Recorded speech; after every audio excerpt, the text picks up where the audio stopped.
सावधान, अगर आप यूपी में दहेज या घरेलू हिंसा जैसे मामलों में एफआईआर करवाने जा रहे हैं तो रुक जाइए। कानून बदल गया है। अब थानों में सीधे एफआईआर दर्ज नहीं होगी। यूपी डीजीपी का वो आदेश जिसने पूरी प्रक्रिया ही बदल कर रख दी है। मैं आपको इसकी जानकारी देता हूँ। नमस्कार दोस्तों, मैं आपका दोस्त एडवोकेट फ़हीम। डीजीपी उत्तर प्रदेश का डीजी परिपत्र संख्या 18/2026, जिसके बारे में उत्तर प्रदेश के हर नागरिक को जानकारी होनी चाहिए।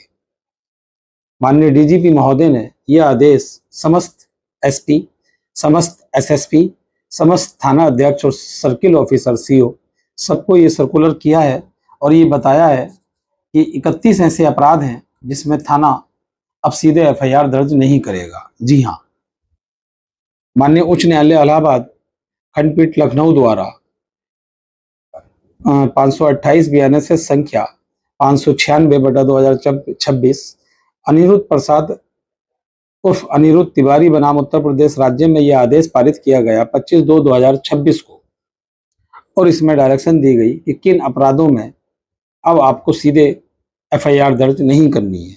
उसी के परिप्रेक्ष्य में डीजीपी महोदय ने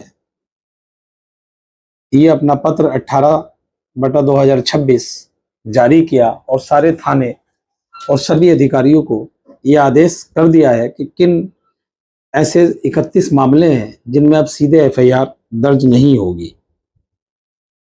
माननीय उच्च न्यायालय द्वारा मुख्य रूप से ये मत व्यक्त किया गया कि भारतीय न्याय संहिता 2023 के कतिपय श्रेणी के अपराधों का संज्ञान पीड़ित पक्षकार द्वारा प्रस्तुत परिवाद के आधार पर ही लिया जाएगा। ये आदेश उत्तर प्रदेश के समस्त थानों में है और मैं इसकी शॉर्ट में आपको जानकारी दूंगा। इन मामलों में अब पुलिस सीधे एफआईआर दर्ज नहीं करेगी। वो 31 अधिनियम, वो 31 एक्ट मैं आपको बता रहा हूं और समझाने की कोशिश करूंगा। घरेलू हिंसा महिलाओं का संरक्षण अधिनियम 2005, नेगोशिएबल इंस्ट्रूमेंट एनआई एक्ट जहां चेक का मामला होगा, खान और खनिज मिनरल्स एक्ट, गर्भधारण पूर्व और प्रसव पूर्व निदान तकनीकी पीसीपीएनडीटी अधिनियम 1994, उपभोक्ता संरक्षण अधिनियम 2019, पशु क्रूरता निवारण अधिनियम 1950, बाल श्रम अधिनियम 1986, वायु प्रदूषण निवारण और नियंत्रण अधिनियम 1981, वन्य जीव संरक्षण अधिनियम 1972, पर्यावरण संरक्षण अधिनियम 1986, आयात और निर्यात नियंत्रण अधिनियम 1947, खाद्य अभिमिश्रण निवारण अधिनियम 1954, राष्ट्रीय खाद्य सुरक्षा अधिनियम 2013, ट्रेडमार्क अधिनियम 1999, मानव अंग उत्तक प्रत्यारोपण अधिनियम 1994, कार्यस्थल पर महिलाओं का यौन उत्पीड़न निवारण प्रतिषेध और प्रतितोष अधिनियम 2013, जल प्रदूषण अधिनियम 1974, केबल टेलीविजन नेटवर्क अधिनियम 1995, विदेशी मुद्रा प्रवर्तन अधिनियम 1999, कीटनाशक अधिनियम 1968, नोटरी अधिनियम 1952, बीमा अधिनियम 1938, पूर्वावशेष और शॉर्ट ट्रेजर अधिनियम 1972, औद्योगिक विवाद अधिनियम 1947, खाद्य सुरक्षा मानक अधिनियम 2006, आपदा प्रवर्धन अधिनियम 2005, राष्ट्रीय चिकित्सा आयोग अधिनियम 2019, उत्तर प्रदेश गन्ना अधिनियम 1953, अग्नि निवारण और अग्नि सुरक्षा अधिनियम 2005, दहेज अधिनियम 1961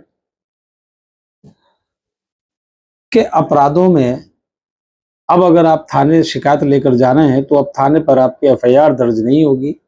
अब आपको वकील के माध्यम से माननीय न्यायालय में परिवाद दाखिल करना होगा और परिवाद में अपने साक्ष्य देने होंगे और उसके बाद माननीय न्यायालय आपके परिवाद पर संज्ञान लेगा। डीजीपी ने यह आदेश पूरे यूपी के समस्त थानों को पारित किया है।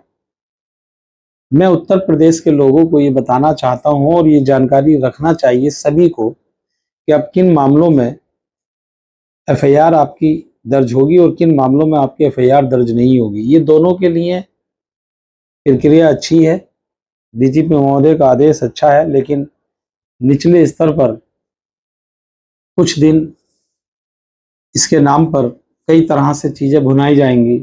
कई बार बहुत से लोगों को डराया जाएगा कि आपके खिलाफ तहरीर आई है, हम रपट लिख देंगे। तो प्लीज जानिए और कानून की जानकारी लीजिएगा। यह आदेश डीजी परिपत्र संख्या 18/2026 यूपी पुलिस की वेबसाइट पर है, मौजूद है। यह आदेश सभी लोग निकालें, निकालने के बाद इसे रख लें।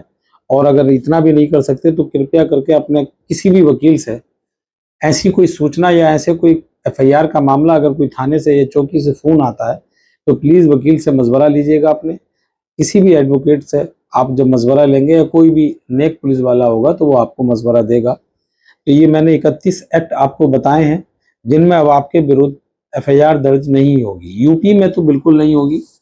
और अगर कोई ये कहता है कि हम इनमें आपके खिलाफ एफआईआर दर्ज कर रहे हैं तो उससे कह दीजिएगा और उसको उन्हीं के डीजीपी महोदय का आदेश दिखा दीजिएगा। अब दहेज के मामलों में सीधे एफआईआर दर्ज नहीं होगी।